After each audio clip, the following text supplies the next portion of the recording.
এই ট্ৰেইনখন কলৈ যায় বাৰু? মই জনাত আমাৰ তিনিচুকীয়াৰ পৰা গুৱাহাটীলৈ, গুৱাহাটীৰ পৰা দিল্লীলৈ, তাৰপিছত দূৰৰ বেলেগ জেগাবিলাকলৈ যায়।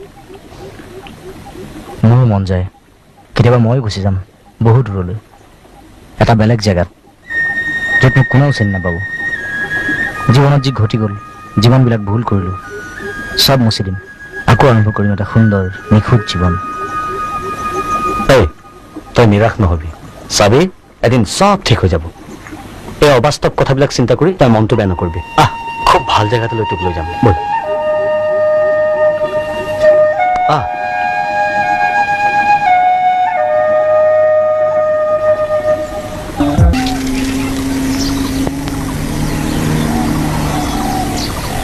এতিয়া কেনেকুৱা লাগিছে?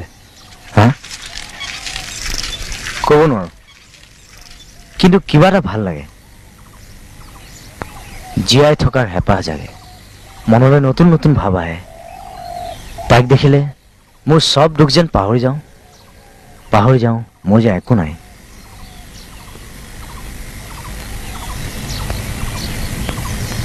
মেঘালী মোৰ প্ৰেম,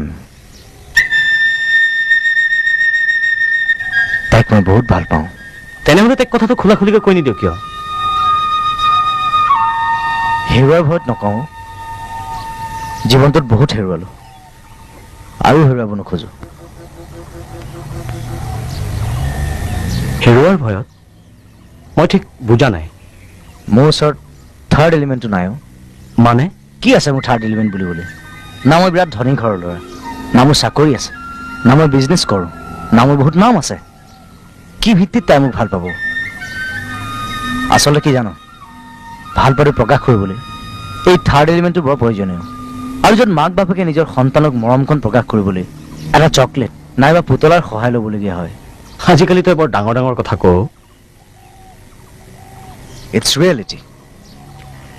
চব ছোৱালী বিচাৰে নিজৰ মনৰ মানুহজনৰ কিবা এটা পৰিচয় থাকক, আৰু মোৰ সেই পৰিচয়টোৱে নাই।